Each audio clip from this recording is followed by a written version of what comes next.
wrong with you?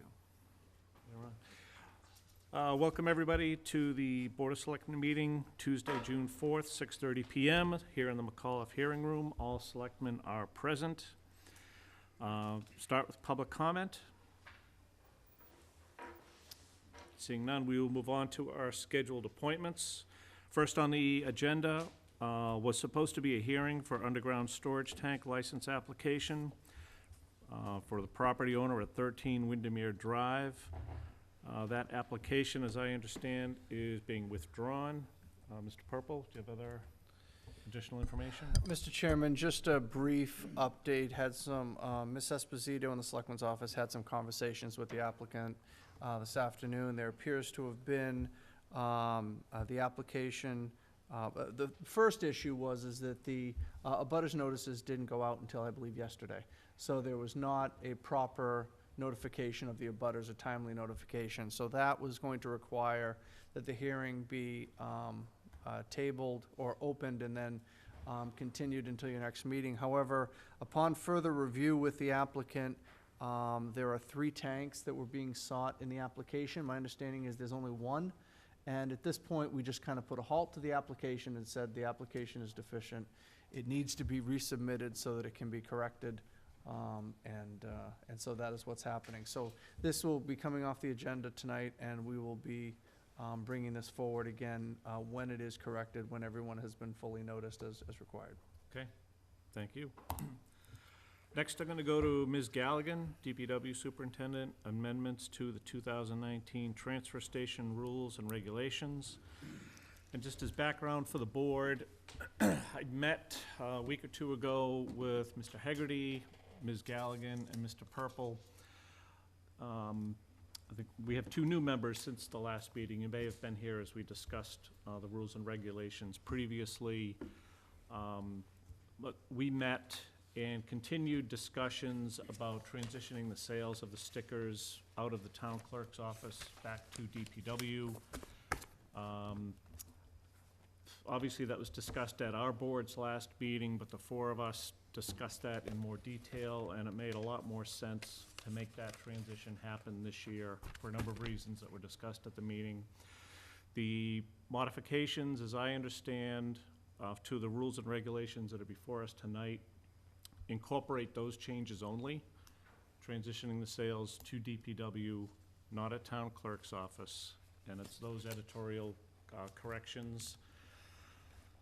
I fully expect, as was discussed at our meeting a couple weeks ago on this matter, there may be a more in-depth look that the board wants to take into this matter. Respectfully, I would request that we not get into that tonight, just knowing that we are up against the timeline where we start to need to get the mailings together to the residents for this year. So there's certainly nothing stopping us from having the more detailed discussions on the rules and regulations to implement for next year, but for this year, and for tonight, I'd like to limit the discussion just to those changes,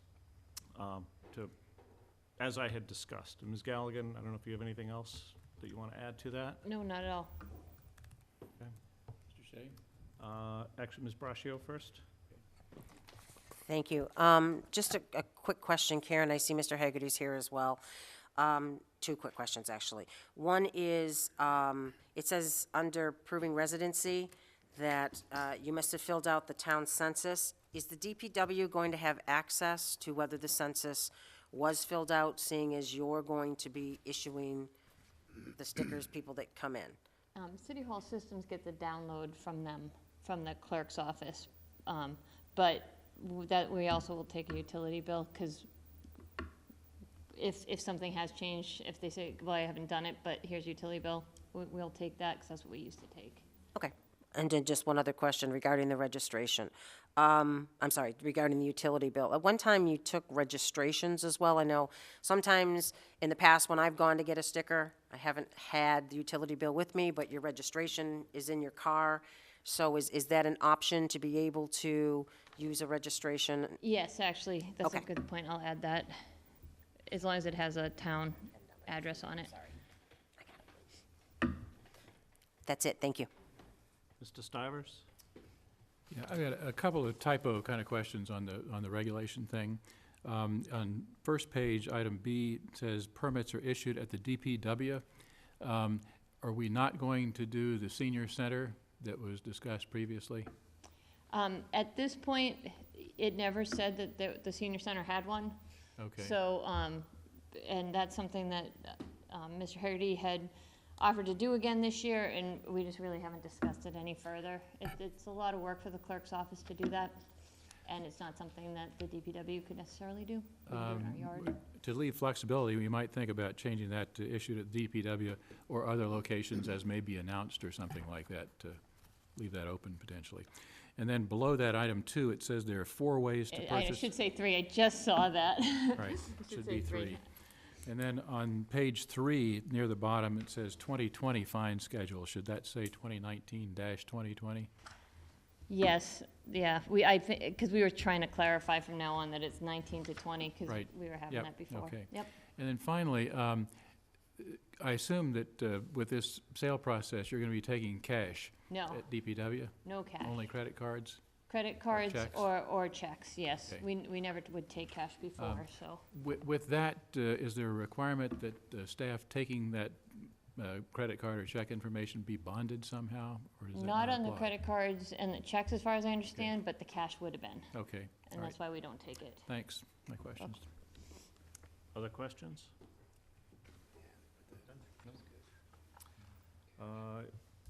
Is there a motion to approve the transfer station rules and regulations as amended during the discussion this evening? So moved. Move second, is there a second? Moved, seconded, all those in favor? Aye. Passes unanimously. Thank you. Thank you. Mr. Malinowski. Good news and then Yeah, I didn't know who you were gonna have go first. They're kind of tied together. But yes, a they're, tough choice. yeah, Brian will have better news than I usually bring. So just wanted to, now that we're, as Mr. Rooney quoted in our meeting last night, 58 days from the quoted opening of the facility. You know, I had talked to prior Chair Braccio and now Chairman Shea, just about doing this on a monthly basis, just to keep the transparency of this project open, given we're in kind of the final days, not necessarily months and years at this point. So wanted to brief you on what's happened on the project since the last update. I realize some of you have walked through the building since that last update as well, given timing of some tours, including the new members, which is great. We continue to move full force ahead. We have not received a guarantee that we will be opening it on August 1st, but we are moving as close to as possible as we can to that date. The reason I say we don't have a guarantee is we've not seen the latest project schedule since the last time I was here for you, which allows us to actually hold their check until they produce the schedule. So we did approve their requisition last night, which is for over $1 million, but until they produce a schedule that's satisfactory to the town, and the committee voted that the schedule had to be, say, August 1st as substantial completion date, we'll release the check. So we are kind of doing a little bit of bartering at this point. And based on our consultant's experience, this is pretty normal with the general contractor that we did have. Remember, we didn't have a choice. It is a public bidding process. But we have asked that by no later than Friday of this week that they sit down with myself and Mr. Purple to walk through their current schedule and any obstacles to completion. If you remember when I was here last time, I had about 8 pages of paper that they were saying could cause potential schedule delays. We had whittled it down to about 5. I'm happy to report that the fire sprinkler issue that I reported on last time, that work is done. It's complete. We had an issue with drainage in the back of the building that was causing us not to get a plumbing inspector certification on certain equipment underneath there related to the septic. That work has now been complete. They actually put over 300 feet of pipe into the ground to drain that whole area to a retainage pond. So we now know that we definitely will have that issue resolved. And they ran into some ledge where they're putting the canopies for the police cruisers.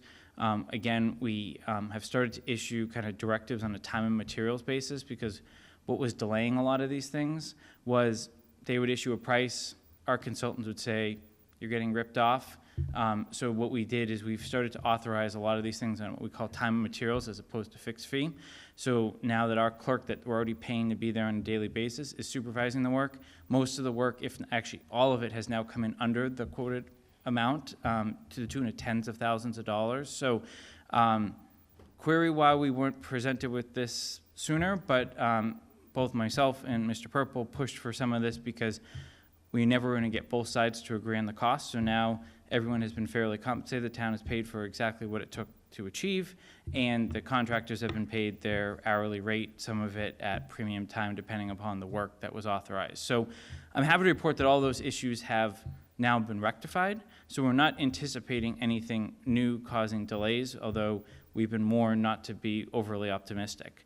The only new issue that popped this month was the fire alarm system, which was a tad bit of a surprise. Again, continues to be somewhat of a coordination issue with how the drawings in the building permit were originally issued a year and a half ago as to now. I could run through a whole timeline, but you have many other things to deal with. The punchline is kudos to Building Commissioner Lavoli and new Fire Chief Achilles. We were able to really sit down and boil a list of, again, 30-plus comments that came from the fire inspector down to less than a dozen at this point. Chief Achilles took kind of the avenue of, if it is required by code, I want it. If it's not required by code, then, you know, I'm going to think about it, but most of the time it's just going to be a preference item that's too late in the game to deal with. Some of the items we're talking about is just adding strobes in certain spots that aren't as visible right now. We have a path to resolution for that. We did actually have to bring in an outside consultant to kind of help review that in a timely manner. That we basically took an issue, the issue basically was resolved within a week. So we continue to have small things like this pop up, but I think the collaboration amongst the town departments is really kind of helping to move this forward so that really any construction delays are on the general contractor at this point, and there can't be any sort of finger pointing back to the town other than the one sprinkler issue that we've already, you know, acknowledged and given them till August 1st to deal with. So, you know, all things are pointing towards very positive progress. We continue to be in the same range in terms of cost savings on the principal of the project, right? You're gonna hear a lot about the interest shortly. But in terms of the principal of what town meeting authorized our committee to spend, we continue to be right in that $3 million of savings range, even forecasting some of the things we already know about that aren't factored in. There's some pluses and minuses coming along the way, but as of yesterday when I toured the building, you've got carpet down in a good portion of the area. You've got some walls have double coats of paint on them at this point. Most of the card reader systems are in.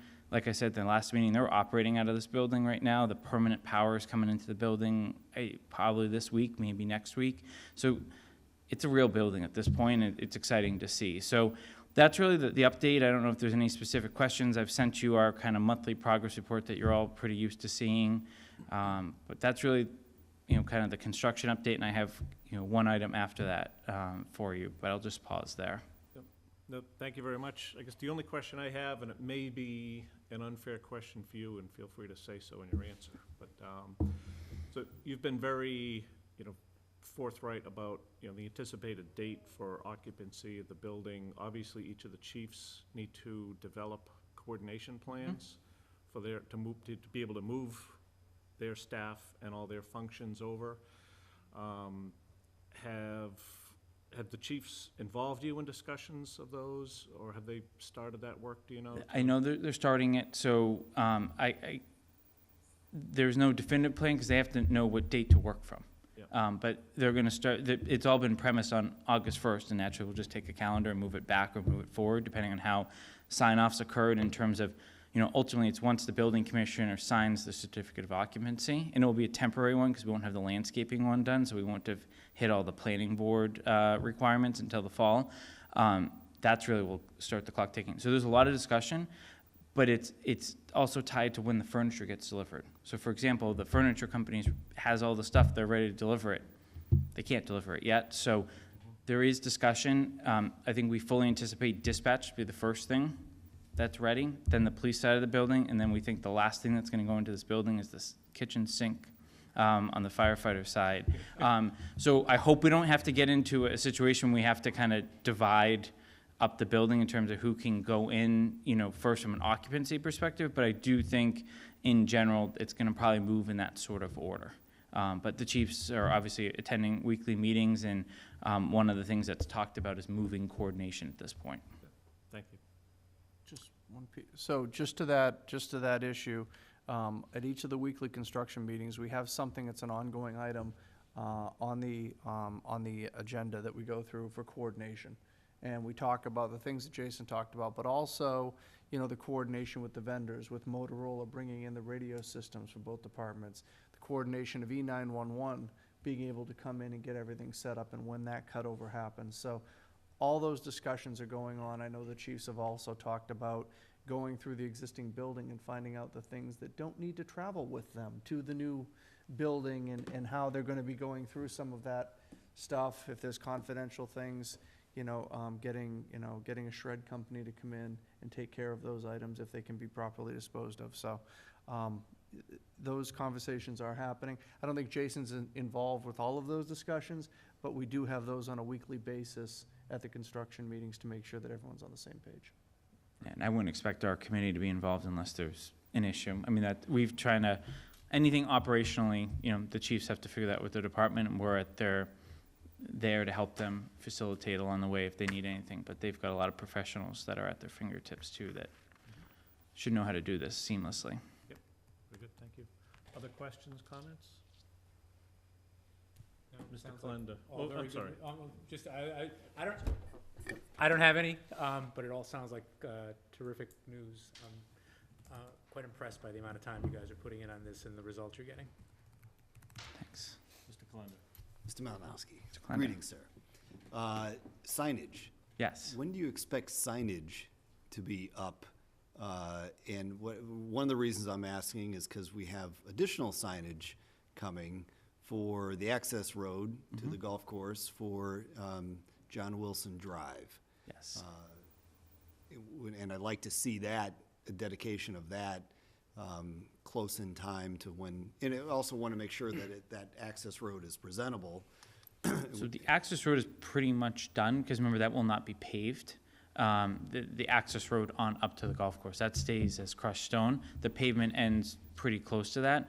So my suggestion, I'm certainly open to other suggestion, would be, if you're trying to think about timing for when to put that sign up, once we pave, right? So the first coat should be going down, first binder coat should be going down soon.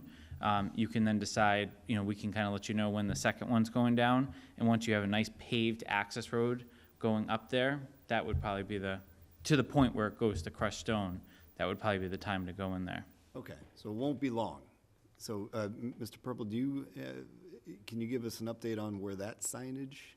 Sure, I've had conversations with Ms. Galligan, and she's gonna be coming back with some ideas from the vendors that she works with in terms of post and signage, so that I'm not alone in the decision. The board has decided for the naming rights, but I wanna make sure that the presentation is what what you're looking for as well. So, hopefully I can have something for you, possibly at the next meeting. And you can at least have something to begin to take a look at. Excellent, thank you.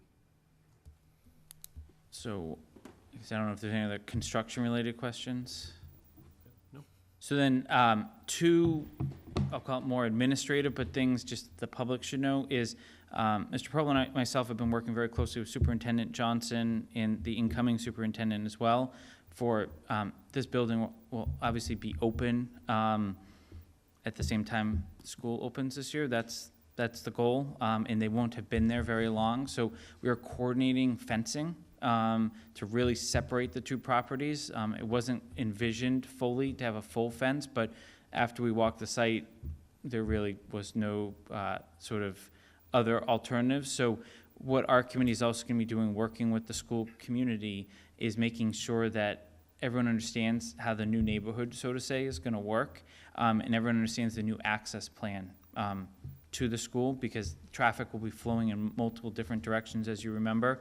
Buses will be coming in from one way, and students, parents will not be able to necessarily drive through the same roads that buses will be able to. So there's going to be a lot of coordination, a lot of messaging that we're probably going to ask you to help take back as well into the community as we get closer and closer to middle to end of August, obviously, as school opens, because you're gonna have a lot going on in that neighborhood in that time period. So that's item one. And then item two, which is actually, I think the best part of the update, is we actually have to start thinking about how we're gonna open this building to the public, and give tours and have some sort of public celebration. So in talking with both chiefs, we thought it would be best to wait until the middle of October, post-Columbus Day. So we are looking at October 19th, which is a Saturday, for some sort of grand opening public celebration. This would hopefully allow the departments a couple of months to settle in, figure out how this building works, and really use it more as like an open house, right? So there would be more than just tours of the building. There would probably be demonstrations and really a true public safety education sort of day, so that it would attract, all ages of the community and really offer the departments their chance to say thank you to the taxpayers for funding the project. So you don't have to decide tonight. I at least tried to look at a calendar and make sure we were free and clear of any holidays in that time frame, but would welcome feedback on that now or in the near future so that the chiefs can start to line up with our committee various outside agencies that may be called in during that day. So I don't know if this topic has been discussed by the committee and how the dates line up, but obviously the Heritage Day weekend is very popular here in town.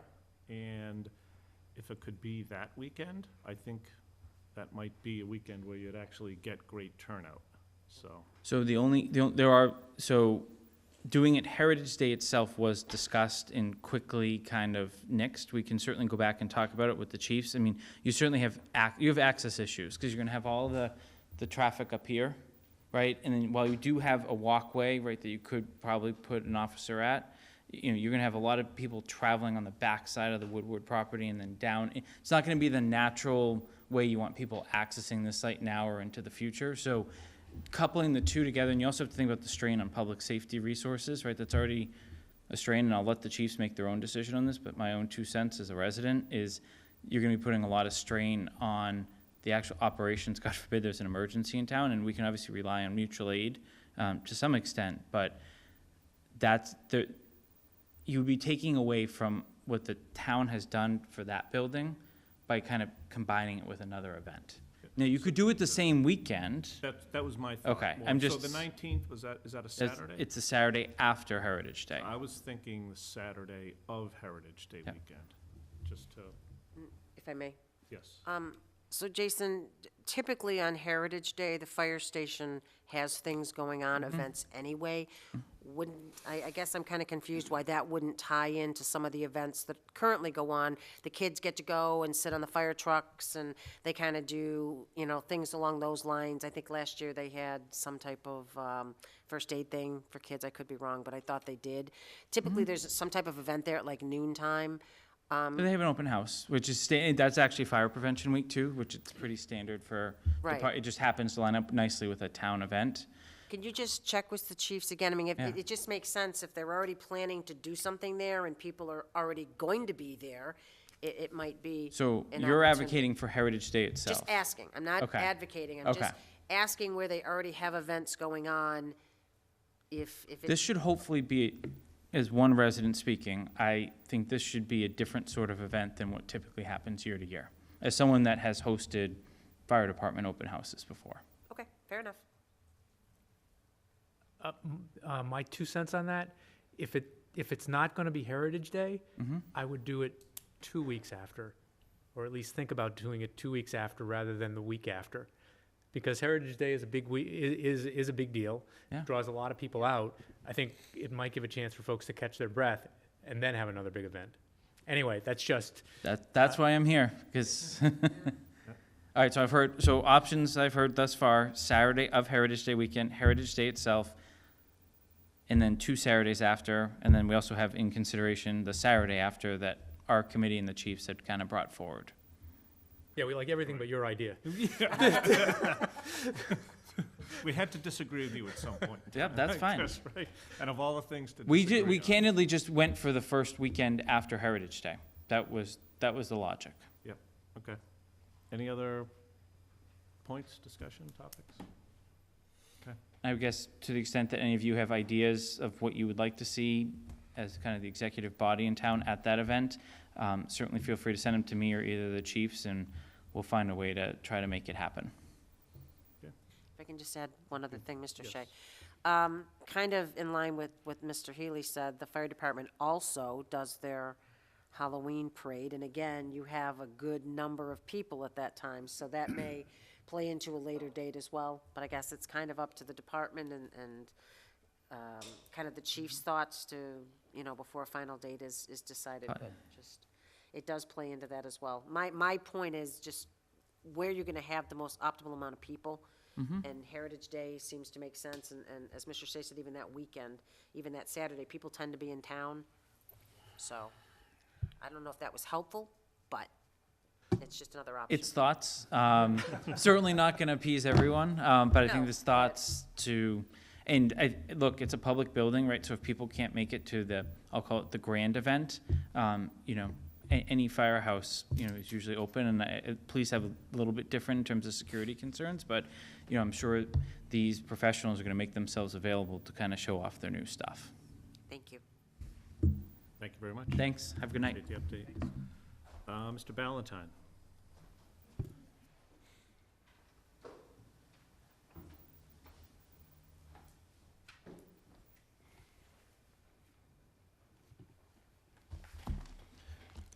Good evening. Just carrying these wads of papers that the board so generously signed earlier. Couple things. So this is in regards to the bond sale, $15.4 million that we issued about a week and a half ago. We got the bids. As my memo states, I won't beat a horse to death, but it was a very successful sale. It was about 2.73% in interest.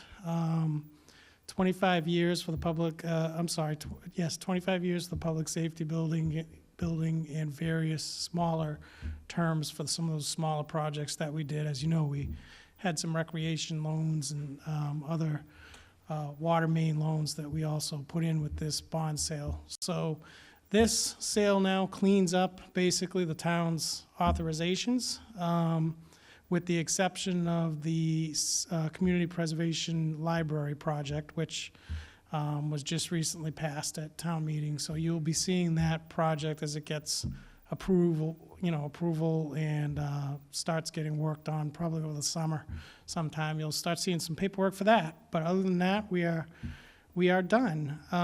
The paperwork is executed. The funds will be in-house actually day after tomorrow. I do need a formal vote from the board just to accept the bonds as written in the bond papers. And there you go. And I'm assuming Selectman Healy may abstain, but Yeah, I'll state it for the record, I'm recused from any matters relating to the bond sale. okay. But I do need an official vote on that just to get that out of the way, and then we're good. I'll second. So the motion has been moved, seconded. Any other discussion? Yes. Mr. Valentine, I saw that there's a bond premium of like $965,000 that was used to offset the principal amount. Is that That's how correct. that was used? It was about 75,000, somewhere around there, 965, something like that. So is that a standard process that we've done historically, or are It's there other fairly things that- standard. It used to be, might it use actually that used to go for? back to the general fund, believe it or not, years ago, but they changed the law. You have to actually apply it to the projects now, which makes sense. So the bond issue was 16 million actually, and change or whatever. It came down to 15,475,000 by netting this out of it, which actually helped save the town some money over the course of the term. And with the term being 25 years versus the 29 or 30 that we had talked about, we also saved interest on, actually quite a bit of interest, as I mentioned, on the term, which was a couple $1 million over the life of the bonds. So it was a very good, but the bond premium is very common, Result. very common. So, but are we limited in terms of our ability? Could we use that for something else other than those particular projects? Well, right now, there's none of it left because it's been used to offset, Okay, but yeah. in the future, you have to vote at a town meeting to use against the projects. Okay. Or if there is no project available, you have to use it in a project for, like a similar use for, Okay. as long as the term or longer than the one that you would bonded for. Okay. It's a little quirky, but, My point is that I think this is a great environment for borrowing money. And so, I mean, is. it would be nice to sort of lock in the flexibility to do something else with that money, maybe if we need something down the road a little bit, but it was a good. that water's under the bridge here. And the good thing, again, about this sale was now, it will be in our capital plan, it'll be actual numbers now. It's a large amount, so we only have about 2 million left, as Mr. Malinowski was, up here giving an update on the project that we haven't borrowed. So there'll be one more cleanup loan that, again, will come before the board probably in the summer. We'll figure that out, but that's when we have a clearer picture of the final construction costs and we're getting to the tail end of the project. And we can't borrow that now. And if, for example, if we thought that interest rates were gonna spike upward, could we borrow shorter, nearer term than when we find out what the real number is? Or? We could, and we may end up, well, I'm not sure yet how we're gonna do it. We may have a short-term loan that we might do, which the rates on those are very good too. Okay. They're like 2%. Okay, I'm not suggesting we do, I just don't understand the Yeah, flexibility there. So, yeah. okay. The only problem with doing a long-term loan now is that you gotta go through the whole rigmarole and incur the cost of issuing it, which Right. is significant, so Yep. you wanna be careful. I'll do small amount. But I agree, we'll weigh those options. Okay, thanks. So the motion was made, seconded. Any other comments, discussion? All those in favor? Aye. So the motion passes 4-0 and 1 abstain. Appreciate it. Thank you very Thank you. much. Great job, Ryan. Good night. Move to reports, Town Administrator report. Thank you, Mr. Chairman. Just one item I wanted to bring the board up to date on. It's regarding the golf course. My understanding is we've seen a nice uptick in business with a nice uptick in the weather. So that's always welcome over there. We did have some stops and starts with regards to the renovations to the course, which is some of the money that CPC funded at town meeting. We had, I think a lot of the stops and starts were due to the architect that we had, which we no longer have. I have worked with the management company and come up with a second architect. I had the golf committee vet that architect and agree to move forward with the architect. His name is Stephen Kay, and his plan is a little more simplified than the previous plan. His intention is to keep the 1st and the 9th holes as par 4s. And he also is laying things out, and we'll see that in the bid documents, that play can continue to go on while this construction is happening, so it will not require the course to close or reduce the course to 7 holes. And that work can happen as soon as the project is bid and construction can begin, which means the work itself can take place, hopefully in the August, September timeframe. A good, grass can be planted in late fall and hopefully have a nice strand of grass available when the course reopens in the spring. So it's all smiles and sunshine at this point, and we'll hope that we can take this through to fruition, with this architect. So that is something that's moving forward. That's, other than the things that were on the agenda, that's all I have for tonight. Can I ask a quick question about that? I was at a meeting, and I think it was the CPC, and Mrs. Gillespie. She's usually at every meeting. It's too bad she's not here, because they talked about possibly having some money for signage that could be used because there's the one big sign that says we're open. Right. But other than that, it looks like there's construction going on. And I'm wondering if she's touched base with you, or if in fact you're aware that there might be some money available for some signage for the course. So I've not had that discussion. I know CPC has said that there is money that is available to do that. I've had brief correspondence with Mr. Pilecki, the chair of the committee, to talk about what they're looking to do, sizes, things of that nature. I think the only concern in putting signage up on some of the construction fencing is how big and the weight of it. so that there's no issues, you've been down there some days and that the wind really picks up, and we had one issue where fencing did come down from the wind. Want to make sure we're not putting too much weight on the fencing to cause potentially an issue. So as soon as we get some parameters of what they're looking for, vet it with the contractor, get it done, get it up. So, Can I follow up on that? Marty, are you talking about temporary signage for, before the I think they were, final I think they signs were are done? talking about both. They Both, indicated okay. they had some money available that, from the allocation that was approved by town meeting. I think Okay. it was both short-term and And longer term. the original discussion, Sam, I think was on a banner, because they said, Yep. we could do something for a banner, and then that banner could be reused for Heritage Days, other events, Yep, okay. things like that, so. I'd just like to reinforce, I've become very popular since my election of getting comments, unsolicited comments from a variety of people, and some of those relate to the golf course. The golfers are very enthusiastic, but I've had several people comment that, what's going on? I'd like, I drive by, it looks like a major construction zone. Are they indeed open, even though the signs say open? So maybe anything we could do temporarily to put more signage to say, this way to the parking lot or the clubhouse or whatever, to help guide people in and reinforce the fact that they're open and operating on a temporary basis could be helpful over the next couple of months here during fairly high season for activities as the construction winds down, so. We might do have consider that. additional signage that we can put up for the golf parking area. Once you get them through, and it's a little clearer Right, now, yep, to get them to the golf road and they get Yep. out and back. Yep. The Once you've done it, it's handicap easy, ramp is yeah. done, the paving is done back there. If you get a chance, let me know if you want to take a look. I was there, a They've week or done so some of ago, the final grading, or the preliminary grading out in the back there, which is adjacent to the clubhouse, Yep. which has cleaned that area up tremendously. So- I'm just concerned about getting them from Corderville Road Correct. in there, drawn in with some sort of advertising signage, And I'll work, exciting, I'll work to facilitate Thanks. that and see if there isn't something that we can do temporary. to. Good, thank I mean, you. I think it's a great idea. I mean, couldn't we have that, doesn't DPW have some signage that's lit?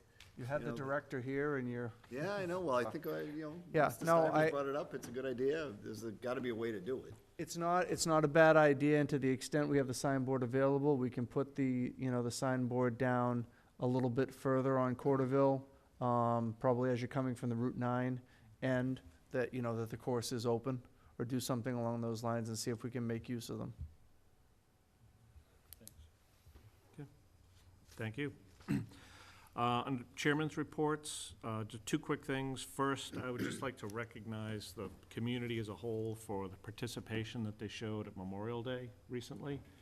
Thought the number of people that came out Friday night to help place flags, and also those that participated on Monday itself, it was just great to see. The weather was beautiful, beautiful day, great tribute to the veterans in town, to those who gave their lives so we could all be here today. So thank you to the community as a whole. But also like to point out, next Tuesday, June 11th, at the Trotter Middle School, the big band will be having an evening of jazz that starts at 7 p.m. It's always a great night of music by the Trotter Middle School. They performed very, very well at Memorial Day as well, and great evening of music, and I hope as many as possible can attend that. Member reports. Ms. Brascio. Thank you, Mr. Shea. Just two quick things. Excuse me, one, there'll be a celebration in honoring Kate Matson at the Southborough Historical Society Museum on Thursday, June 6th at 7 p.m. for anybody that would like to attend that.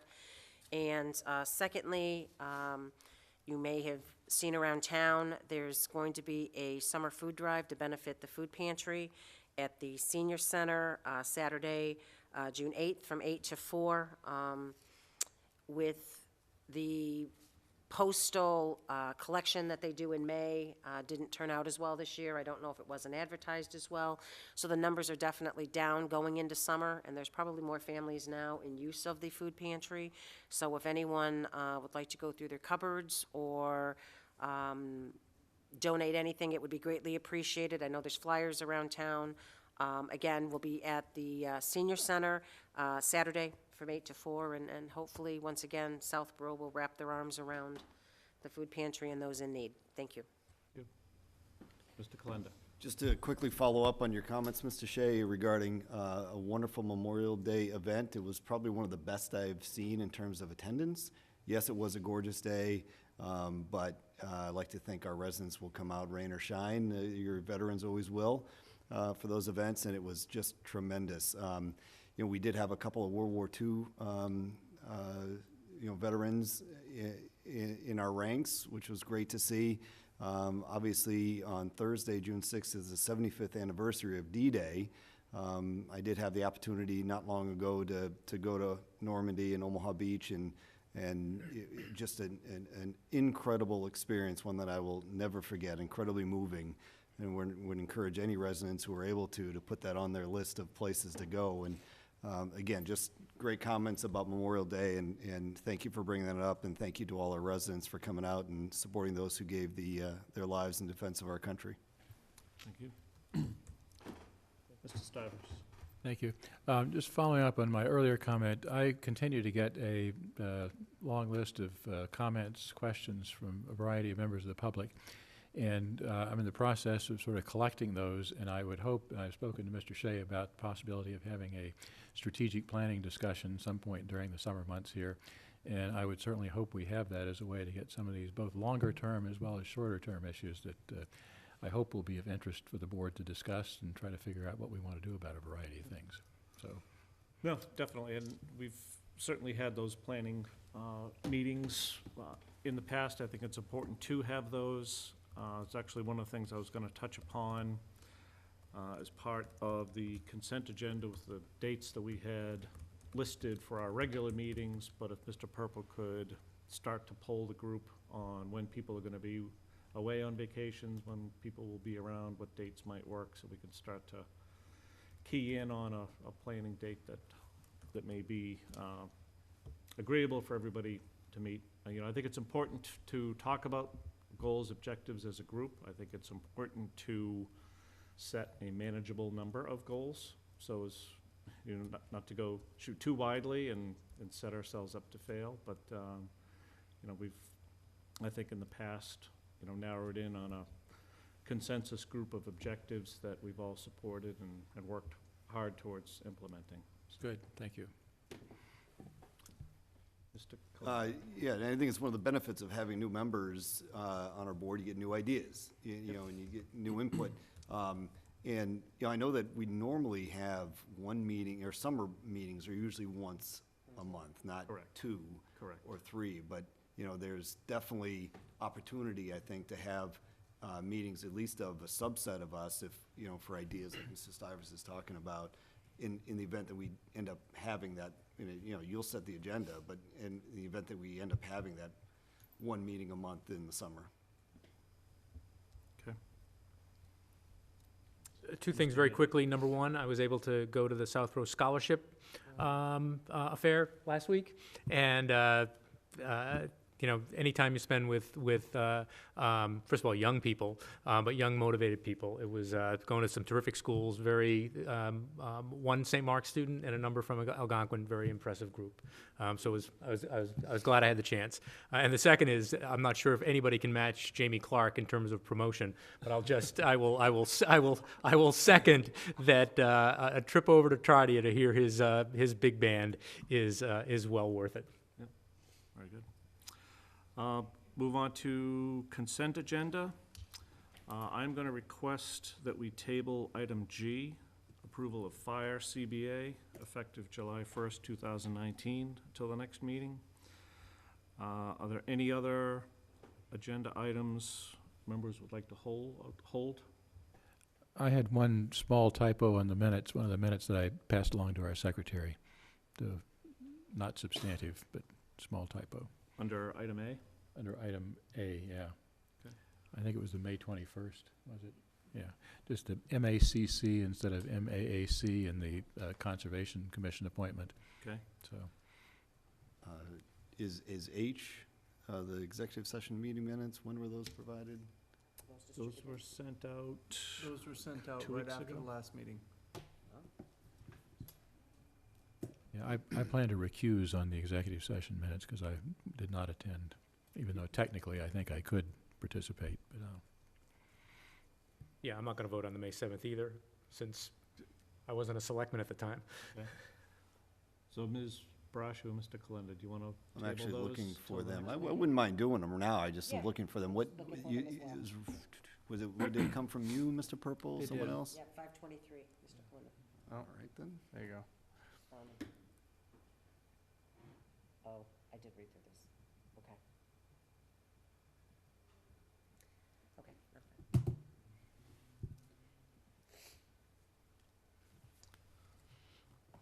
So why don't I at least move forward with, I will move items A through F on the consent agenda for now. A, approval of meeting minutes, May 21st and May 23rd, 2019. Item B, accept resignation of Daniel Frank from Southborough Trails Committee. Item C, selectmen meeting calendar for remainder of calendar year. Those dates were included in the packet. D, approval of DPW CBA effective July 1, 2019. E, approval of communication officers CBA effective July 1, 2019. And F, approval of police CBA effective July 1, 2019. So moved. Moved, is there a second? Second. All those in favor? Aye. Aye. Aye. That passes unanimously. Table G, item H, Mr. Yes, Kalenda, I have would you- move that we approve H. Executive session meeting minutes of May 7th. Is there a second? Second. Second. All those in favor? Aye. Aye. And abstaining. And two, so it passes 3 yes, 2 abstain. Other matters properly before the board. First item, charge for pilot committee. I see in the packet, it looks as though there were 2 of us that responded to you. Yes, that's correct. So you have Mr. Stiver's version, the red line version that what was in your packet previously under the old board, and then there was a version that you provided. Correct. So those are the 2 that I have. Yeah, and I'll just, Well- so, and the version just a little background from my perspective. I just thought that keeping the charge as open as possible to give the committee the most ability to work on their own was a better approach. I know that differs from the approach that Mr. Stivers has on it, but Mr. Kalenda. So I did respond, and my response was, I don't think we need a committee. The charge from town meeting was that the portion of that petition that was approved was that the Board of Selectmen meet with those entities to have those discussions with the intent of entering into a more permanent arrangement, if that's possible. There is no need, I don't think, to even have a committee. I think the committee is gonna, I don't know, to your point, it's only gonna be restrictive. I mean, depending on how any committee charge is set up, I mean, the broader the better, but I don't see the need for it. I think the onus is upon us to enter into those discussions. I would suggest that it should be at the chair and vice chair level. I'm happy to do it, others may as well, but I don't see the need for a committee. So that's why I didn't spend the time redlining something that I thought there really wasn't a need for. Ms. Brascio. I'm going to second Mr. Kalenda. I had mentioned this at the last meeting as well, that we know what needs to be done. Town meeting was clear. There was a ton of information provided to us by the citizens petition. I think there was more than enough information for this board to take forward and the vote of town meeting to take forward and to start a negotiation. My concern is giving a committee being either too restrictive or too broad, and them coming forward with a recommendation to this board, and if this board then goes to negotiate and comes back very different from that recommendation, I think it's kind of a pigeonhole, and I think it sets us up for a form of failure. I think I would be for either not too restrictive, because I look at I'll use the Golf Course Master Plan Committee. It was a very broad charge. There was a very diverse group of people that did that charge, and some amazing things came out of that. So I'm more of the line is this board knows what it needs to do. The taxpayers have let us know, and I think we should move forward with that. So that's my thoughts. So I'm on the same page with Mr. Kalenda.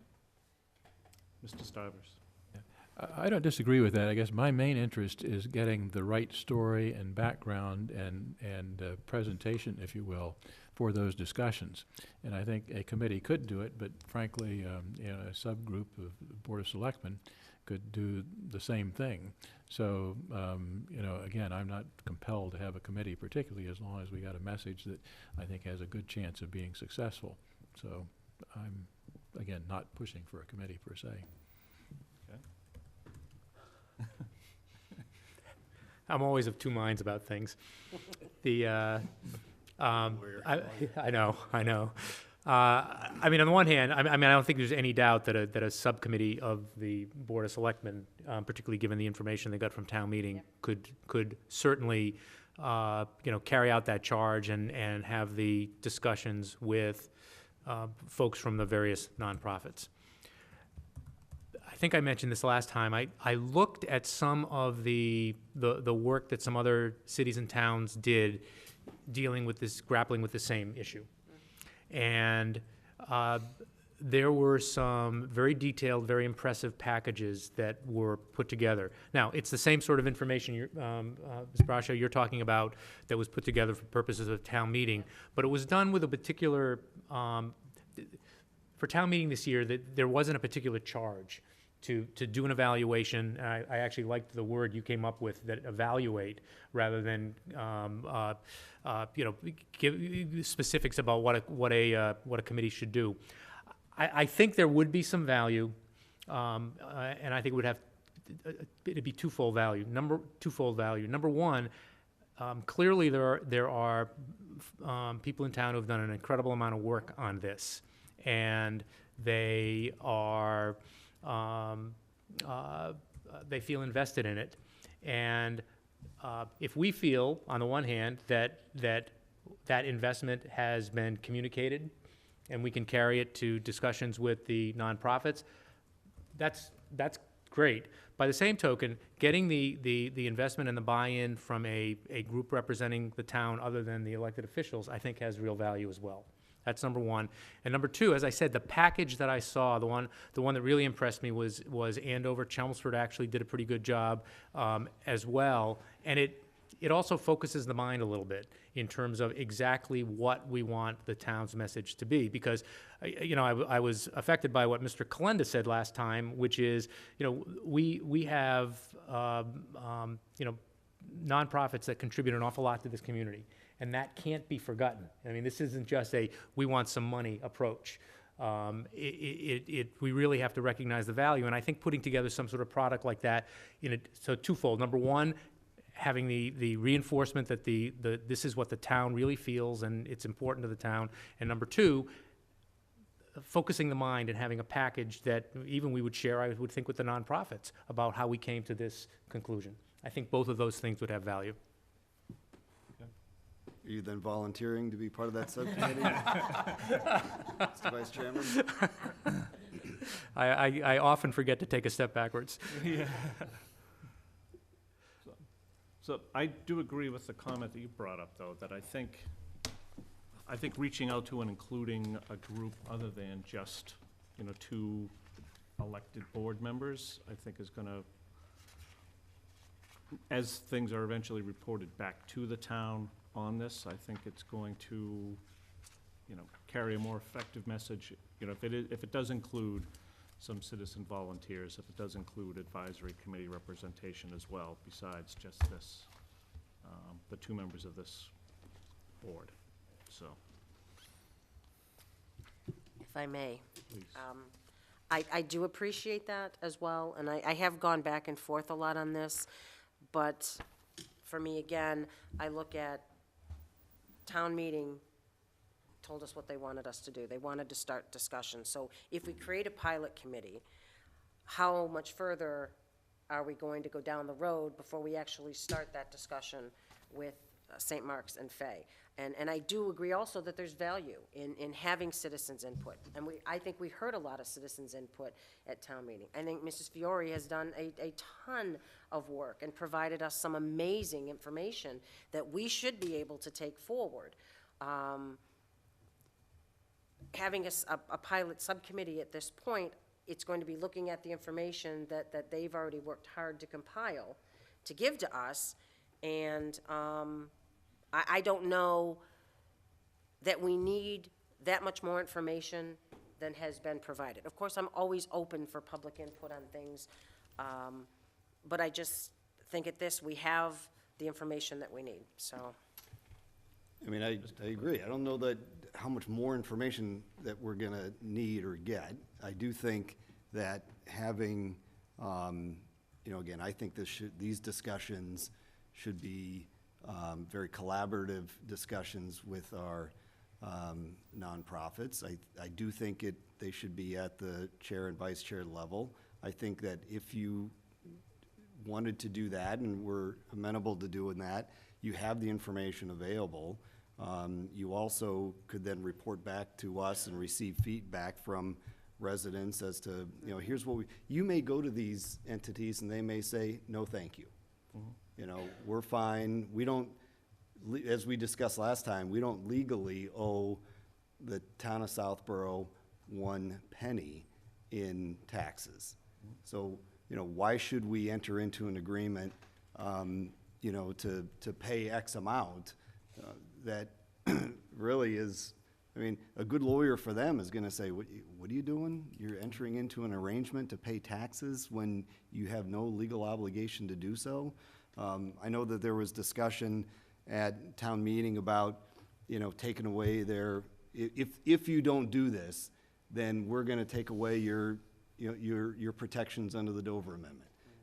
To me, that's not the kind of collaborative approach, and that was widely denounced at town meeting, and we were left with just the request that the Board of Selectmen enter into discussions. I think we have the material, I think we have the personnel to do that. I'm confident that the threat wouldn't be there unless you do this, we're gonna immediately seek to take something away from you that you have a legal right to. I don't think that's the kind of approach we should have with some wonderful institutions in our town. My guess is if you gentlemen had those discussions with them, you would go into it with a very open and collaborative mindset. To me, that would likely be the best approach, and maybe they would be willing to do that, to enter into something and to enter into a financial arrangement with the town that they're not legally required to do. I just don't think a committee is gonna be helpful in getting us there, and would strongly recommend that we, as Mrs. Braccio said, start doing this now and start doing it at the chair and vice chair level. Could I add a comment? Yes. I think that, again, I agree that we probably have most of the background material that we need at this point. I'm also interested in making the process work expeditiously. Sometimes if you appoint a committee, it takes a fair amount of time to get organized and grind through the process, et cetera. Is there a middle ground that says that 2 representatives from the Board of Selectmen, an advisory committee member, and 1 citizen at large sit down and work through that story as a background, make it a smaller working group kind of thing to make sure you've got some additional input opportunity, but that keeps the process moving faster with a smaller group, and then the selectmen lead the discussion process with hopefully support of the other participants in that process. I don't know, but I think that keeps it moving more quickly than having a larger committee, which I think is very helpful. I'll just add that it sounds like a reasonable idea to me. What I would be mindful of is that part of that discussion should not be the threat piece, because that was not approved. That part was taken away at town meeting. I know that in the proposed committee charge, you know, it also talked about, if it doesn't work out, the committee will develop high-level recommendations for possible alternative approaches.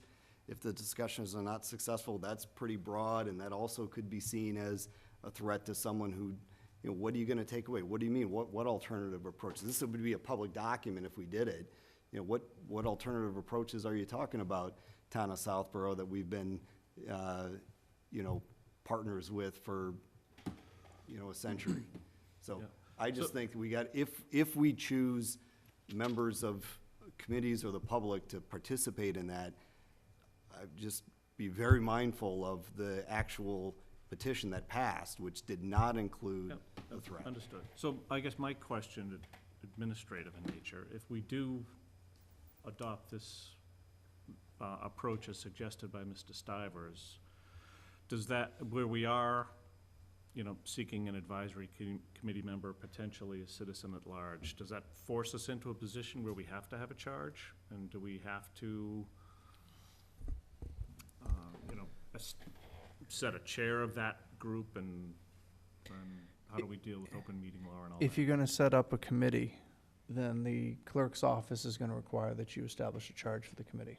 What about a form of working group versus actually setting up a committee? Ad hoc Ad committee? hoc, And frankly, I don't think we need a particularly specific charge. I mean, we've talked about it Yeah, I enough, still think an ad hoc and things like that is still a slippery slope. You're still gonna be required to do minutes, you're still gonna be required to do certain postings, so. Right, but you could have a very broad charge, I think, given the conversations that we've had here now. Well, another, I mean, if two members met, it's not a meeting. Correct.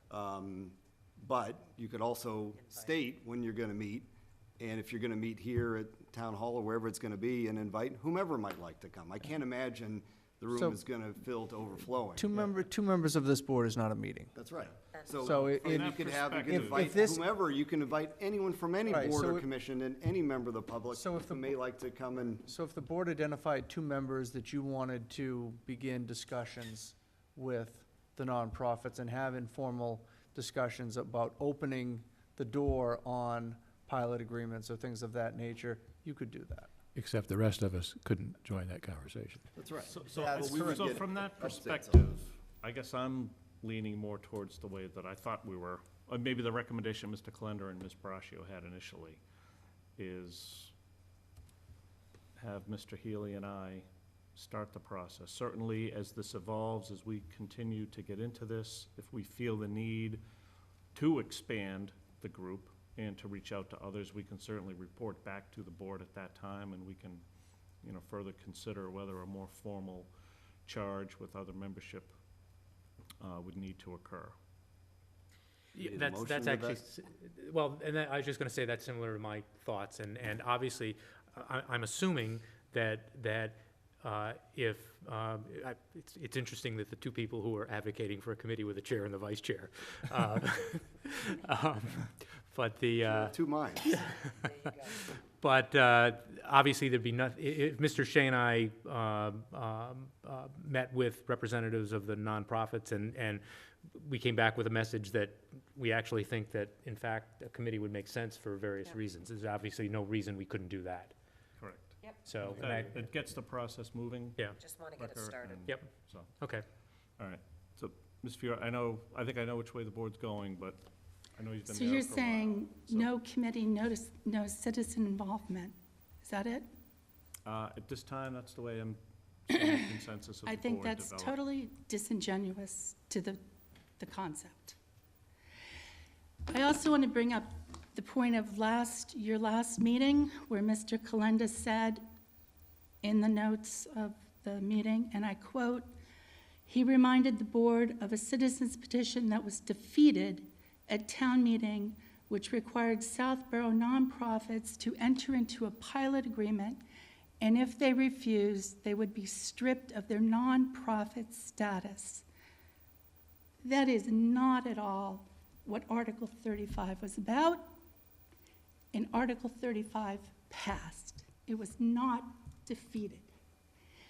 Were you not No, there? Happy to, I was there. Were you not there, ma'am, when I the, was there. when the threat piece was resoundingly defeated? That's what I'm talking about. Article 35 was passed, was it not? Amended. So, Amended. Was Article Article 35 35 as passed? I'm sorry, presented, I'm asking you a question. Yes. Was Article 35 passed or defeated? it was amended Was and Article passed. 35 passed Not as- or defeated? It was not passed as provided in the Was warrant. Article 35 passed? So this So, is all right, actually all right, pretty. all right. So it So- was, yeah. And was Ar- there Here's anything the in threat the we're issue? talking hang on, about. Here's Dan. the Was there threat. anything in Article please, 35? please. I'm Was gonna- there no, anything in Article Ma'am, 35 Ma'am. saying that we would strip them of nonprofit status? Okay. There was Dan, not. Dan, There was please. discussion of Dan? that, yes. So please. could you please The reason that we're here, correct the your reason that we're here tonight is because of Article 35, right? Yes. And I think that this board has. So here's has my problem. Ma'am, I'm speaking, please. I think this board has communicated its preference as to which way that it would like to proceed. Here is my problem. Respectfully, ma'am. I'll add that- one thing, if I may. Yes. It says to see if town meeting will vote to request the Board of Selectmen to engage in discussions. That's exactly what we're looking to And do that's- today. Here- We've discussed this as a board, and this is the approach that we're gonna take with this. So is there, I would move that we a motion. authorize the chair and the vice chair to engage in discussions with the nonprofits in accordance with the portion of Article 35 that passed at town meeting. is there a second? Second. And for the All those 28 in years that favor? I've lived All in those this in town, the favor? same thing is gonna happen. Aye. Any, And every single person, other than potentially Mr. ma'am, Stivers, please, we're, voted against Article 35. So what confidence do I have that you would do anything? okay. I'm gonna ask for the, All right, for the call. for was the moved and seconded, okay. Moved and seconded. All those in favor of the motion? Aye. Aye. Opposed? Passes unanimously. The next item, charges for the Golf Course Committee, Golf Course CR Committee, St. Mark's Golf Course Master Plan Committee, Town Property Review Committee, and Transportation Task Force. So I asked, Mr. Purple and I discussed reviewing these charges as we were compiling the list of appointment and reappointments for the various committees. I'm going to start with the Golf Course Committee. I just want to state very clearly, I do not want, I hope that there is no talk about dissolution of that committee. I think that it is worthwhile reviewing its charge and seeing if there are updates that we want to make to that. One of the things that I noticed was, as far as membership of that, I want to continue with the members that we have. Ex officio members were also identified, including a member designated from the Public Safety Building Committee. I don't, moving forward into the year, knowing that August is likely a move-in date for the public safety facility itself, I don't know that that committee is going to continue, so I don't know that we need to have that representation included in the golf course committee moving forward. There's one item under duties where the committee shall work collaboratively with the Public Safety Building Committee to explore economies of scale with regards to access, parking, location of clubhouse. I think those two groups have worked in coordination in a great way. But moving forward, I think there is some cleanup that we can have in this charge. I don't know if people are ready to entertain that now, if we want to review that and maybe come back with recommendations for the July 18th meeting. If I may. Braccio.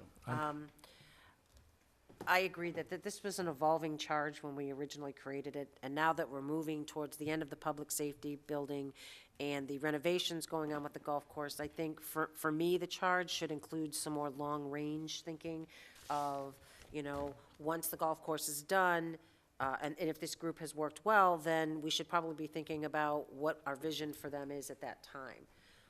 So I agree that this certainly needs to be updated. I really So, haven't given it yeah. a lot of thought. All right, so that said, the golf course committee itself is not included in the listing of reappointments for tonight. And that's because we just haven't heard back from all the members yet. The letters expressing or soliciting interest from those groups went out later than the others did here. There's certainly nothing, and I fully expect at our July 18th meeting, we would have their names for consideration for reappointment. July or June? I'm sorry, the next June meeting, I'm sorry, Okay, yeah. June 18th. Yep. So there certainly is nothing stopping us from reappointing at our next meeting, that same group. They can continue to work under this charge, and there's no urgency to update the charge, but I think in general, it would make sense that we do look at it and make sure it's correct for that group moving forward, now that we are the owners and operators of the golf course. And maybe get some thoughts from the golf course committee about. That would be what smart changes. also. Yeah. So, Mr. Chairman, just a quick thought on that. I think when the golf committee was set up, it was set up to be the liaison between the golf course, the management company, and the Board of Selectmen, so that there was a little bit of advocacy, understanding of the issues for golf, and to try to help bring those to the selectmen, what needs to be done, and things of that nature. If you recall, we also agreed with the CPC article for that to be an Audubon certified course, and I think at some point, we would want to include someone on that from open space, or somebody who has that, who is being involved from wherever that involvement comes from the Audubon piece, so that that committee is more well-rounded, because that Audubon piece is going to be something that's going to be ongoing with the existing management company, and the management company agrees with that designation too. It's not something that I think is being foisted upon them. Mr. Burble, can I just ask a question Sure. on the Audubon piece? Because conservation is a co-holder, would that cause a conflict with them being involved in the Mass Audubon piece? Because they'd kind of be overseeing, in a sense, overseeing themselves, I guess, as a co-holder? I think we'll need to talk about Okay. any potential, conflicts, to your point, but I do think that there should be someone in there who is watching the Audubon piece in terms of the overall course operations. But I think we always thought that committee was going to evolve once we got past the construction phase, once the course was redone, and once it was kind of its own entity again, and not just a little brother to the public safety project, so. Any other comments on the golf course committee? All right, the golf course CR committee. And there was correspondence that actually came out today indicating we are, ever closer to finalizing the conservation restriction. Appears now that it's just in the final back and forths on, so one comment changing something from italic to non-italic. So, the meat of it, I think, is done, and it's now just undergoing the final legal tweaks. And so I credit the golf course CR committee with the work that they did in helping to advance that document. I guess the question I have, is that a committee that we want to proceed with, or, yes, Ms. Brascio? If I may again, sorry. I think that when we put this committee together, that we had asked them, obviously, their charge was to offer comments on the process. I personally, out of respect of the job that they've done, I'd like to see them stay together until the end, and we get the final CR back. I know there's not a whole lot for them to comment on now, but just out of respect of the job they did getting us to this point, I'd like to see them extended, maybe 90 days. It seems like I agree with you that the comments are minor at this point that are coming back, and it should be relatively quick after this.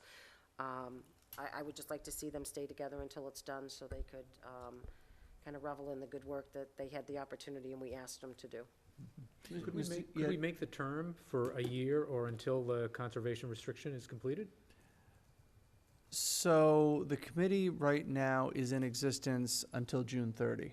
To Ms. Braccio's point, I don't believe that the committee has had any involvement recently. It's been simply administrative at this point.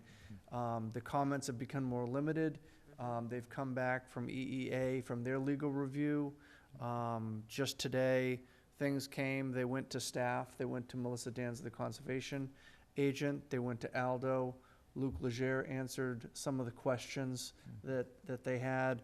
Krista Collins from SVT answered the questions.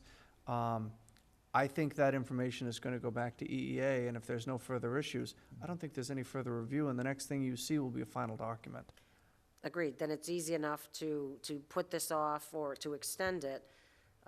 Again, my thoughts just is they put a lot of time and a lot of effort into this, and it just doesn't seem right to me to end their charge now when we can see the end zone, you know, the Hail Mary pass is going out, and we're saying, thank you, you're done. So then maybe you don't touch it, because it is good through the end of the month. Yeah. And if everything has gone back to the state, I don't I'm want not- to say the state will take Yeah. longer than, but, you I'm know, not you would like so to think sure. it's. I guess. I agree with Ms. Braccio, but I think there's another reason that it makes sense to keep them around for a while. I've been involved in a number of these where you think it's almost done, and somebody comes up with, oops, there's another thing we want to look at. I think it is low cost to keep them going. To me, the end point is when the CR is recorded at the Worcester County Registry of Deeds. At that point, it's over, and I think you can dissolve the committee at that point, but I think there's some small risk that we may want to have them take another look at something if some surprise pops up before that happens, and it's pretty low cost to keep them operating for a while, and then the intent being to dissolve when that deed is recorded. That would be my proposal. Any other comments? All right, so, again, we really don't need to take any action on that currently. But we could revisit that on the 18th for an extension. St. Mark's Golf Course Master Plan Committee. Ms. Brascia, you had made reference to this committee and the work that it did, and it was obviously instrumental in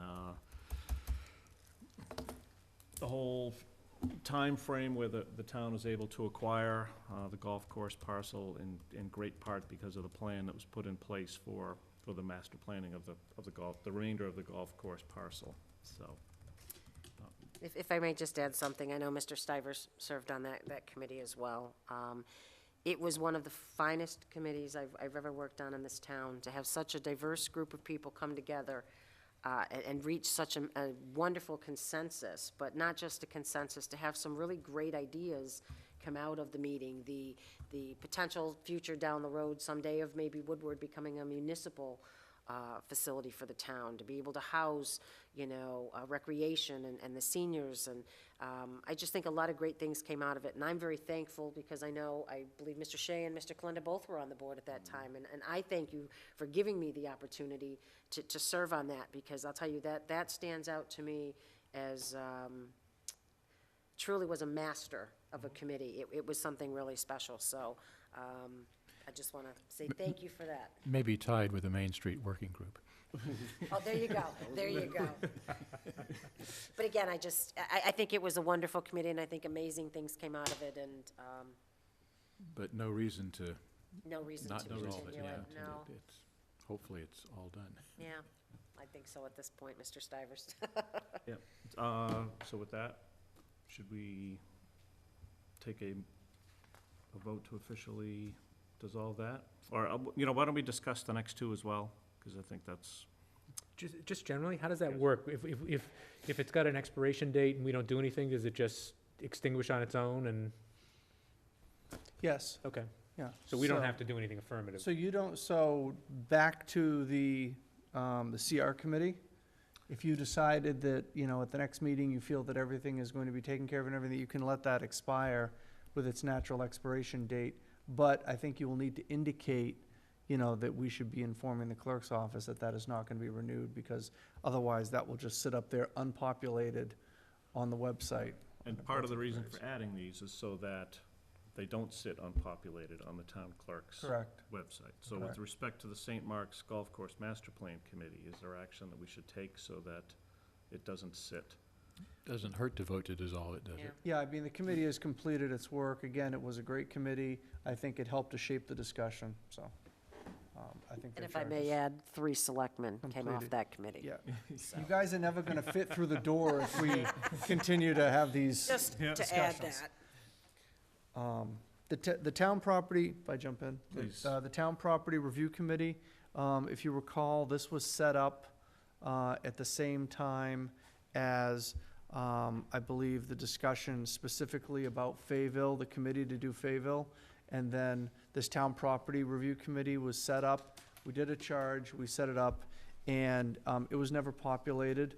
There was never interest to do it, and nothing ever happened with it, but it's still sitting on the books.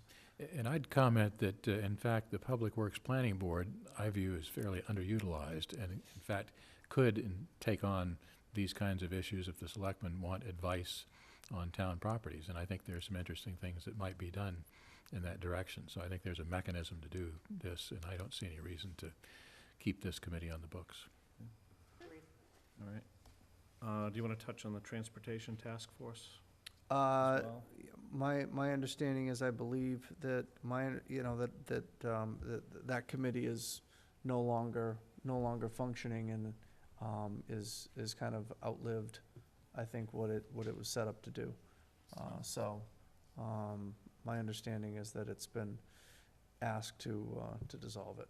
Okay. And again, we can always set up another committee, reactivate something, do something if we feel the need be, but, you know, we shouldn't have charges and committees sitting around unpopulated that we really have no intention of filling.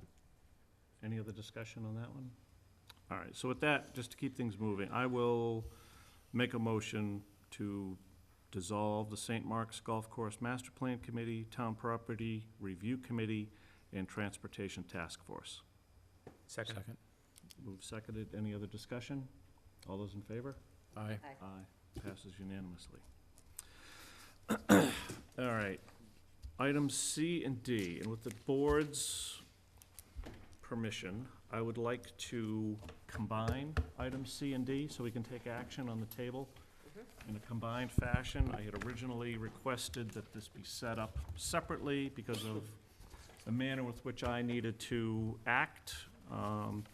As we can see in an updated version of the table, that reason is no longer such, so we can act on both items C and D at once. I think that would be a quicker way to get through this. Before we begin action on this agenda item, I'm disclosing that in regards to this agenda item, I had a discussion with an Ethics Commission Attorney of the Day. As a follow-up to that discussion, I filed a 23B3 form with the town clerk's office. In addition to filing the 23B3 form, I've been advised by the Attorney of the Day to make the following statement: that the reason for my having to file the form is that 2 individuals who are seeking reappointment to committees this evening filed an ethics complaint against me about 1 year ago. That complaint was received by the Ethics Commission. It was investigated by the Ethics Commission, and through correspondence that I received earlier this year, I learned that the complaint has been resolved in my favor. From my discussions with the Attorney of the Day, I understand that the matter is now closed. The 23B3 form has been filed to acknowledge that action I will take on the votes to reappoint will be fair and objective. When the complaint was filed, all I wanted out of the process was for the matter to be resolved in my favor, which it has been. For the record, I'm stating now that it is my intention to vote in support of reappointment of both individuals. So with that, we have in front of us an updated table from that which was included in our packet. And this typically happens from the date when the reappointment table is first published. There tend to be some late responses that are received in the administrator's office. So this handout that we have in front of us has some updates to several individuals who have responded and who have indicated a desire to be reappointed. Be my request that we take action on the updated table to give those individuals the greatest amount of time possible while we still are in early June, before the 4th of July holiday, to, once they are reappointed, to give them adequate time to get to the clerk's office to be sworn in. I think it's a 15-day time frame that people have, and doing it now gives them time while school is still in session, while people still tend to be here in town. I'd rather do it, as many of these as we can tonight, rather than wait till the 18th, just because that might push people into the 4th of July holiday and all that, and may result in us having to take more action in future meetings to reappoint people yet again. As we go through this, I would like to maybe go page by page and maybe handle this similarly to the way that the moderator handles the budgets at town meeting. And if there are any questions, if there are any comments that people have as we go through, we can either, hold on particular appointments, or we can go through questions folks have, and then do a wrap-up vote to get as many done as we possibly can. I think that's a good idea, Mr. Chair. I'm definitely going to have some comments when we get to a few of these, including historical. Okay. So, I guess start on page 1. So just, On I'm this sorry, list, so just yes. before we start, just for logistical purposes, again, you're looking at the updated sheet that was updated today. This new update was posted to the website. We had some things that came in since the packet was posted.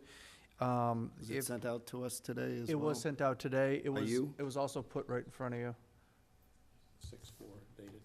This one. Ah, there you go. Thank you. Try to be So, efficient. go I was ahead. just gonna talk about the color coding unless you want to. You go for it. Okay, so you will note that in the right-hand column, under the response action requested, all of the ones in green are people that are seeking reappointment to the existing position. If they are in yellow, we have not received a response back from them as to whether they want to be reappointed, don't want to be reappointed. We're not sure what their status is at this point. We're continuing outreach on those. The ones that are in blue, or that could be purple, depends on your eyes, with the red lettering, these are people who've applied to be newly appointed to these positions. Some of them, as you will see, are like affordable housing. It's the members of the Board of Selectmen and one other. So obviously, we've changed the members of the board. So congratulations, you would now be inserted into these positions. So I think, and then there is there's a couple of orange, and these are people who, for example, on Municipal Technology Committee and also on ZBA, 2 existing members who have indicated they do not wish to be reappointed.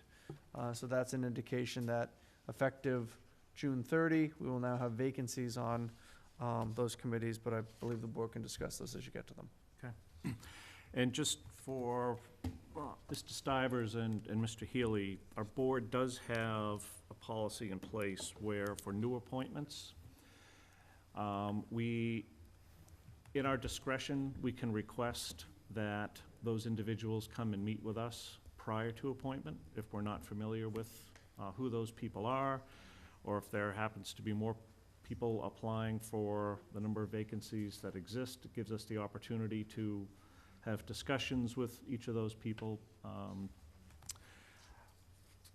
And so, again, you can see in the blue, purple squares, those that are looking for new appointments, and certainly if there are any people there that you would like to request that we hold and have a meeting with and discuss with first, we certainly have that option as well. All that said, anything on the first page that people have questions on? Mr. Kalenda. So the first page, I will have a question on CPC. So I would actually like to, I think you're gonna see that as we go down to historical, but I personally would not be ready to reappoint or to appoint on CPC just yet. Okay. Anything on the second page? Just an update. I was kind of busy at the end of April and early May. And I will respond for the Main Street Working Group that I am available for reappointment. And also, as an aside, I've communicated with Claire Reynolds, who on the one hand would like to be reappointed, but on the other hand she's a member of advisory now. And I guess there's an advisory rule that you shouldn't be on another committee that she's concerned about. And she's also a contractor with the town now, and she's concerned about conflict of interest rules. So with my, if assuming everybody else gets reappointed, we'll be 4, so we're fine in terms of numbers. And then Claire can sort her situation out and decide whether or not she wants to get reappointed. Yeah, with advisory, actually, you can be a member of an ad hoc committee, and I don't know if this is one ad hoc committee. So- She's on a lot of things. So anyway, but that's going to be her. She's looking into it, and she's going to let me know what her call is. It'd be my recommendation that we move forward with Mr. Healy's appointment without an interview. I think that we can, I don't know, I have a Be few a long questions. interview. For the same reasons as stated, I have some comments on historical. I would ask that we hold those right now. And open space, we're not reappointing anyone tonight, is that correct? that's correct. Okay.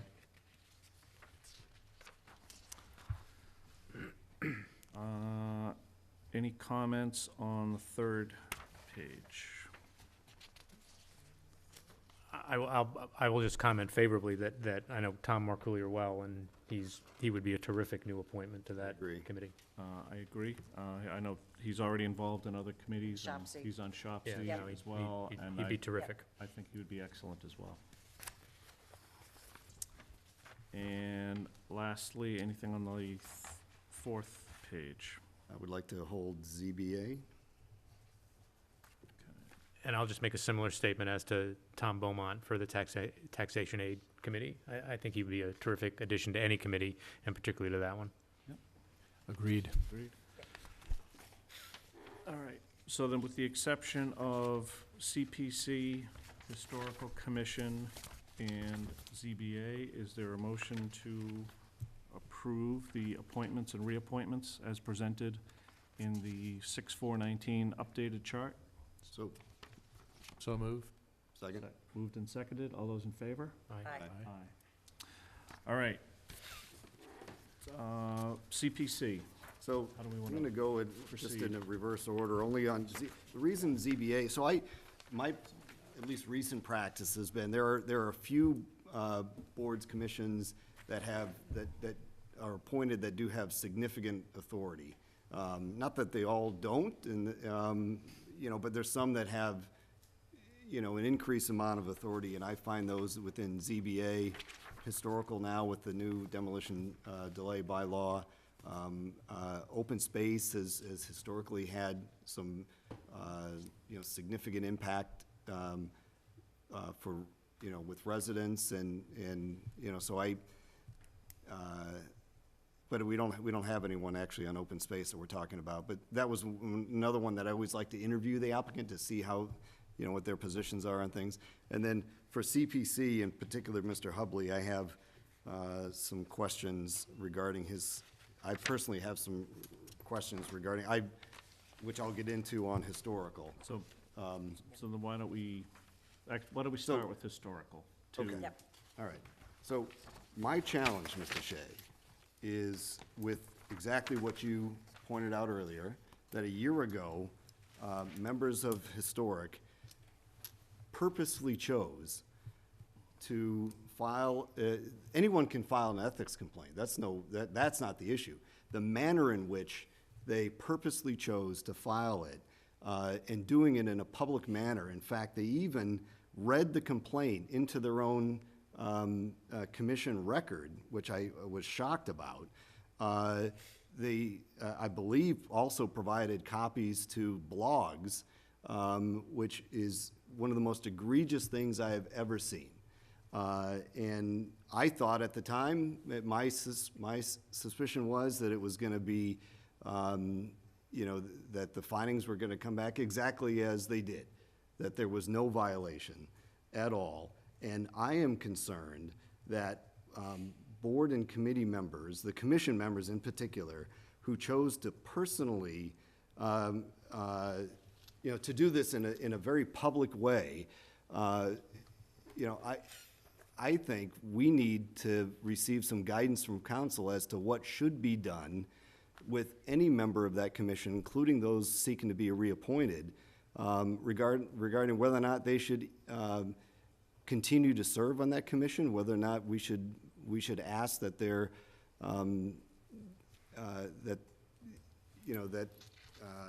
they submit their resignation on that commission, whether they should be censured for their activities, whether they should receive additional training regarding confidentiality, the release of personally identifiable information, which was loaded in their complaint, in their annexes, which made it to my Southborough, I believe the Metro West. Any commission member could have taken 15 minutes to review the State Ethics Commission website and other available information to see that it's littered with confidentiality requirements. And for them to choose to do this in the way that they did within weeks after one of their members was unanimously not reappointed strikes me as something that was done maliciously, something that was done obviously purposely, and in an attempt to retaliate or to seek retribution for this board at the time unanimously choosing not to reappoint a member. So I find it incredibly troubling what that commission decided to do, and I have respect for both of the individuals who are seeking reappointment. I think they're good at what they do. I just think I am incredibly worried about that past practice, and that I think it needs to be addressed. I think it needs to be addressed with all of those members, not just the two seeking reappointment.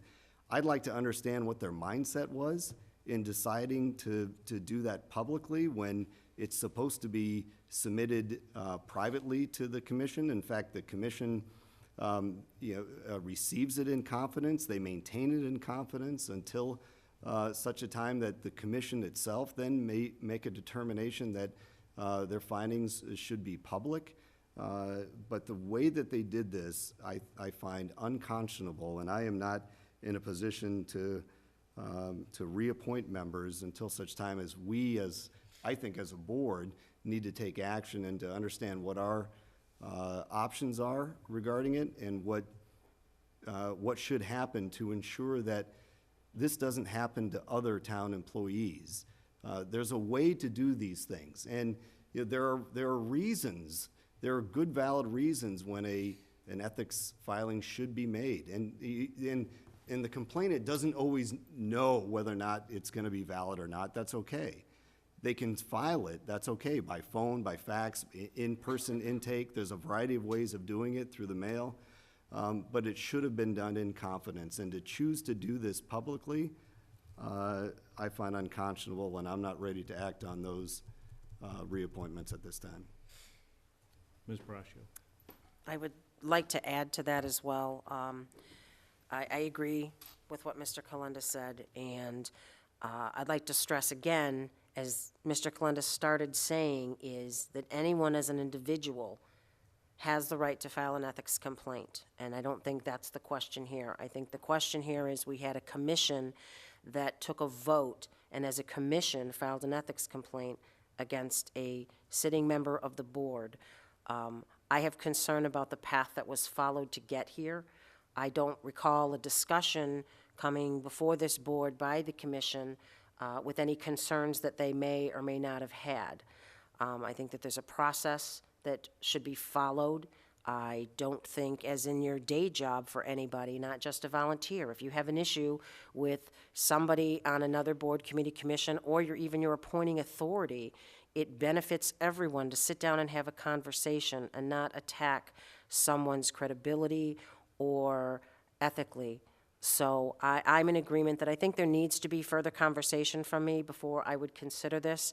I mean, no one wants to create a problem with the Historical Commission and the work that they do. They have work they do. They are overseeing the preservation restriction on the Burnett House, among many other things, the adaptive reuse bylaw and so on.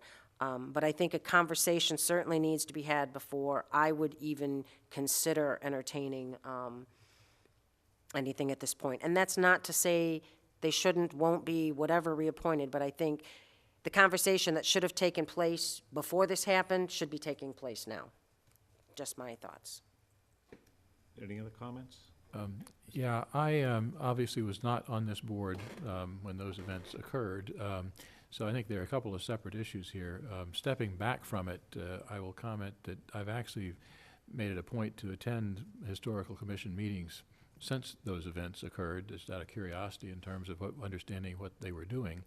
And I will comment that these two individuals and the commission as a whole, I think, have been doing excellent work in terms of their primary function since that time. So I think that's part of the equation, but not the whole equation here. So I don't want to lose sight of the competence effect issue here. So, but I look forward to hearing more detail about the circumstances there. I don't know Ms. Battles well. I know Mr. Hubley well, and I think giving them an opportunity to have a conversation with us. The one thing I would, I mean, I wasn't on the board either. Obviously, in preparation for tonight, I thought I was going to have to step in for Mr. Shea and chair a portion of this. I went back and looked at a great deal of paper that was generated back in June and July of 2018. And there was emotion in the air, clearly. And what I would like to do is talk to, or recommend talking to Mr. Hubley and to Ms. Battles without emotion in the air. Because I think, I agree with Mr. Stivers. I think they've been very good, very productive members of committees in the town. I think the Ethics Commission process is a confidential process. First Amendment does give you the right to say whatever you want to my Southborough or otherwise. It's odd that they chose to file an ethics complaint as a committee as opposed to an individual. That is I am curious as to why they did that, but I would like to hear from them. I respect both of them, and I really would urge all of us to try to take as much emotion as we can out of it, because I don't want to chill other town residents or members of committees that are serving or might be interested in serving, that emotion can carry the day, as opposed to the sort of conversation that I agree with you, Ms. Brasio, should have taken place back in June or July of 2018. Okay. All right, so Mr. Purple, can we reach out to Ms. Battles and Mr. Hubley? Yes. To see if they can attend on the 18th? 6:18, yes. And with that, I guess I just want to make the point, I'll just need to reevaluate how I participate in that meeting as well. No, and again, I just want to be very clear, and if people disagree, feel free to say so, but the complaint itself, I don't think ought to be a topic of discussion. I think the complaint itself and what went into the complaint is a matter that's filed with the Ethics Commission. It's investigated by the Ethics Commission, and it's resolved and acted on by them. It's not in the purview of this board to investigate the complaint itself. I think it's going to be a fine line between the filing, the manner in which it was filed versus the complaint itself, because if it gets into a discussion of the complaint itself, then I will not be here, so. And as I stated originally, my commentary has nothing to do with the complaint itself. Everyone has that right, and there's good reasons, and we want people to come forward with valid complaints. It's the manner in which it was purposefully done, and as I stated, it looked like it was in retribution, retaliation, for this board voting 5-0. The as you know, they were looking to see that one member recuse himself, and it would have been 4-0. But, so the manner in which it was purposely, publicly done, I think to use, the word chilling effect was just brought out by Mr. Healy. I think allowing something like that to happen with no response from this board can have an absolute chilling effect on anyone volunteering. You're a volunteer. We're all volunteers. We got elected to do this job. We volunteered for it.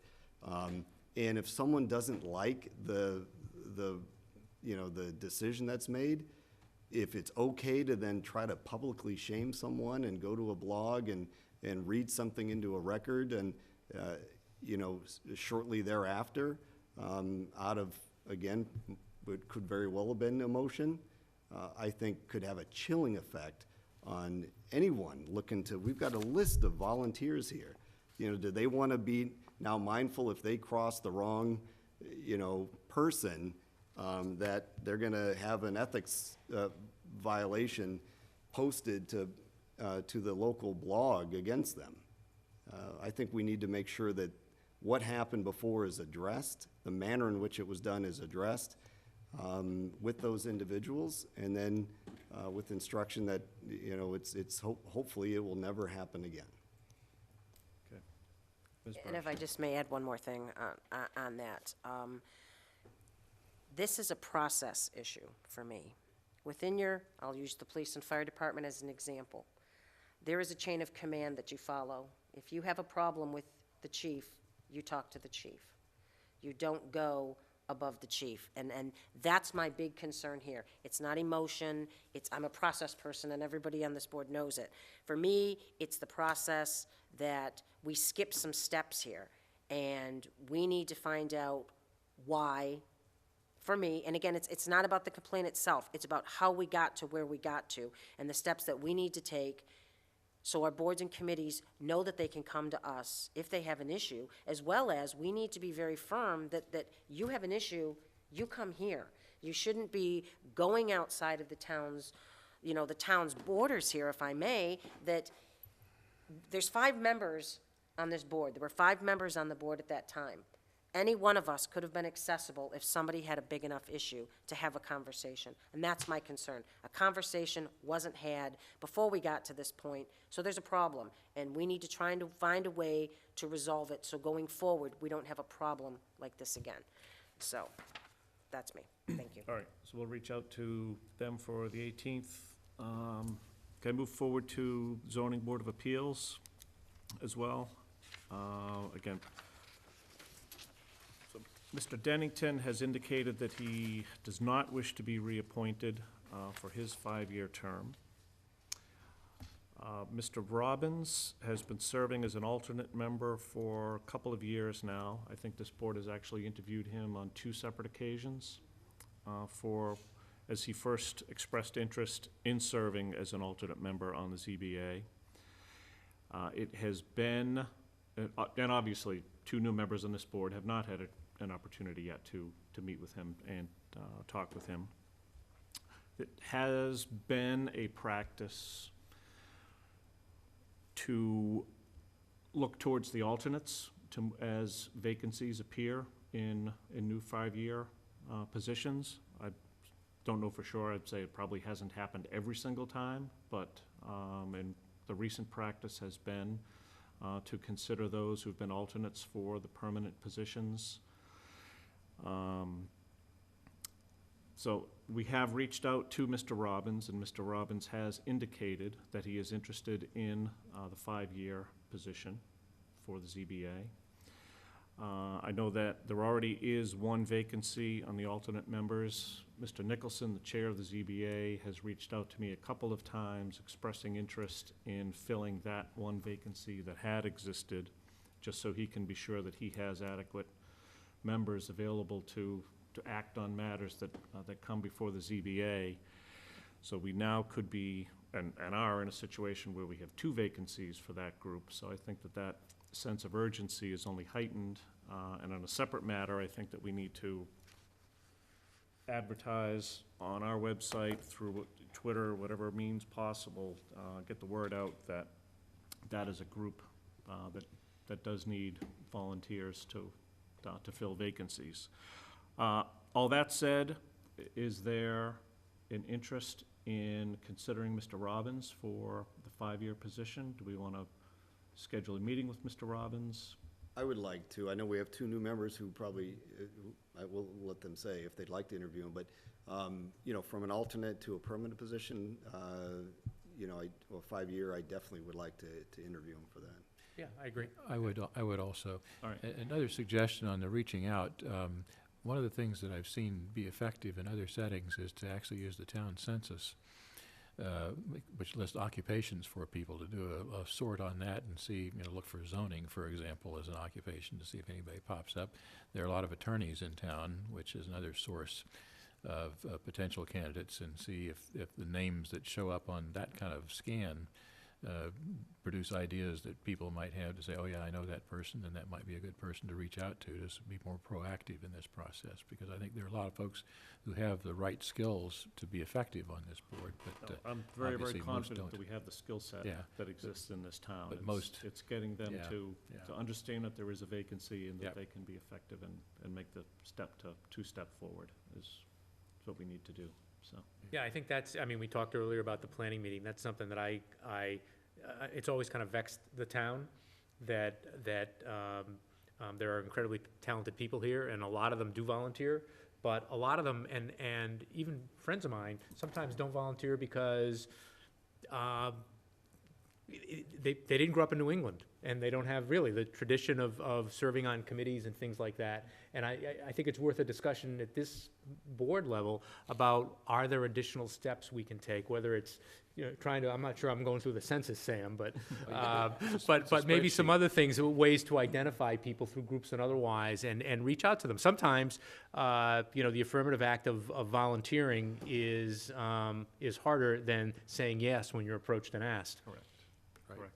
So in order to, I guess, make sure that ZBA does not lose another member, though, prior to June 30th of this year, would the board be willing to consider the reappointment for Mr. Robbins as the alternate, with the understanding that we can always appoint him into the 5-year slot and then create a vacancy in the alternate slot? Could we talk with him at our next meeting and maybe do the whole thing at one? So I don't know his availability, Yeah, and okay. hopefully he's not on vacation, and I'm just trying to think ahead. If for some reason he has a conflict and can't make it on the 18th, and we take no action on him, then that Right. does leave ZBA with 2 vacancies, so. I personally will not vote until I have an opportunity to speak with them, so. So if we don't do it now and we can't arrange it before the 19th or 18th, then we could, at that point, vote to consider appointing him for the 1-year alternate position. Would consider that at the Yeah. next meeting as well. But again, out of respect for Mr. Nicholson and not wanting to leave him with 2 vacancies on that group, I think hopefully we take some action on the 18th. Yep. one way or the other. Yeah, I'm prepared to do that. And obviously, anyone's able to personally reach out to him. I mean, Yep. if we find out that he's not going to be available then, maybe if we could be informed of that and people could have a discussion with him on their own, that would be helpful too. So if you could reach out to Mr. Robbins as well. So I just wanted to be clear, so am I reaching out to Mr. Robbins to have him in on the 18th to interview for the full position? If he's interested. If, right, well, he's indicated he's interested, Okay. but the board would like to see him. Am I advertising for anything on ZBA at this point? Or are we I waiting would until serve- after? Yeah, why not? Yeah. At least one alternate There's at open least an at this alternate point. position. I would just say a position on the ZBA. Yeah, I wouldn't specify, just say Okay. ZBA position, yeah. Okay, all right. I just wanted to be clear as to what I'm Yeah. doing. Okay, thank you. All right, and just following back now on CPC, obviously, Mr. Hubley will be in on the 18th. Do we want to take action on the Open Space Preservation Committee representative for CPC, Ms. Gillespie? I just want to have the opportunity to speak with her, and I have some questions I'd like to ask her, so. Okay. I'm one person. I'd like to wait and see if she'd be All right. Can amenable we- to coming in on Can the we reach 18th. out to Ms. Gillespie as well, please? Sure. Okay.